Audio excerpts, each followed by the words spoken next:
Well, investors will be watching today's historic meeting between President Trump and Russian President Vladimir Putin, not just the pros in Washington.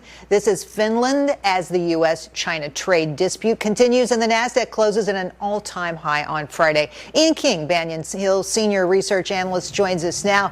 Ian, great to have you on the show.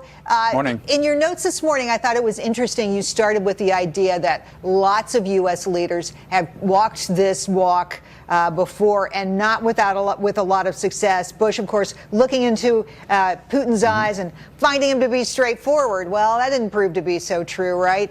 Hillary Clinton having her issues with the reset button. We remember that. Trump today trying to outdo his predecessors. What are traders looking for? Sure. I think if anyone thinks that this is going to be some type of confrontational meeting with Putin, I think they're going to be really disappointed. The markets right now care a lot less about what's going on between Trump and Putin, and they care more about what's happening with Trump and President Xi in China. Obviously, we saw last week the trade tensions ratcheted up on Wednesday. You had another $300 billion in tariffs announced from the U.S. side. And this morning, we saw China's economic growth came in at 6.7%. And this gives... That's exactly right. Down from 6.8%.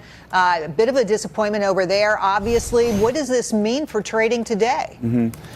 At 6.7%, this still gives President Xi enough ammunition to keep ratcheting up these trade talks with the United States. Now, it might be only down, 1.1% off of last quarter, but 6.7%, no matter how you look at it, is still great economic growth in China. All right. Let me get you to a couple other issues here, because we were facing a lot this morning.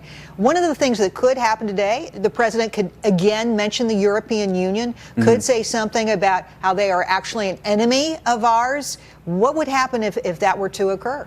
Sure, I think that's a concern, and obviously you heard what happened on Friday where Trump labeled the EU a foe, especially, he said, what they're doing is because of trade.